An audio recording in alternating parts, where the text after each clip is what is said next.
माँ और परिवार की कहानी भाग 2।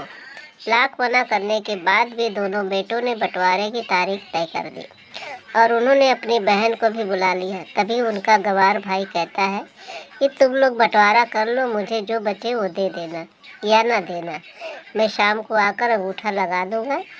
तभी उसकी बहन कहती है, अरे बेवकूफ़, तू तो हमेशा बेवकूफ़ ही रहेगा। ज़मीन का हिस्सा तो आमने सामने बैठकर होता है। और उसकी माँ भी उसे काम पर जाने से रोकती है। उस वकील भी वहाँ आ जाता है और कहता है कि आपका सारा हिस्सा मिलाकर 10 बीघा ज़मीन और एक मकान है।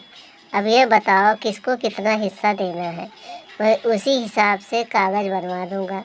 तब गंवार भाई कहता है कि वकील साहब, 5-5 बीघा ज़मीन हमारे दोनों भाइयों के नाम लिख दो और ये हमारा घर है, मेरी प्यारी बहन के नाम कर दो।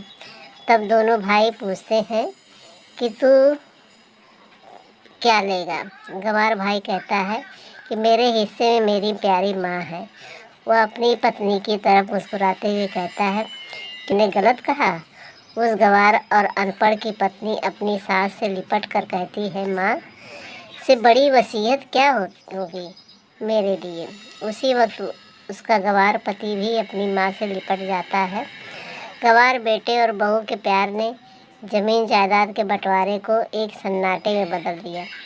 तभी बहन अपने गंवार भाई के गले लग कर लिपट कर रोते हुए कहती है कि माफ़ कर दो भैया, मैं आपको सम्मान नहीं दे सकी। तभी उसका भाई कहता है, मेरी प्यारी बहन, इस घर में जितना अधिकार हमारा है उतना ही तुम्हारा भी है। और रही बात बंटवारे की, तो बंटवारा नहीं करने से जीवन खत्म तो नहीं हो जाएगा। क्यों करते हैं हम बंटवारा? क्या हम एक साथ मिलकर नहीं रह सकते? जैसे हम बचपन में मिलकर खेलते रहते थे।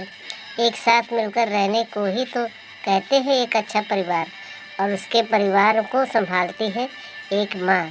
तभी उसके दोनों भाई भी बहुत शर्मिंदा होते हैं और वह बंटवारे के सभी कागज़ फाड़ कर फेंक देते हैं। और उस दिन के बाद से उनका पूरा परिवार खुशी खुशी एक साथ रहने लगा।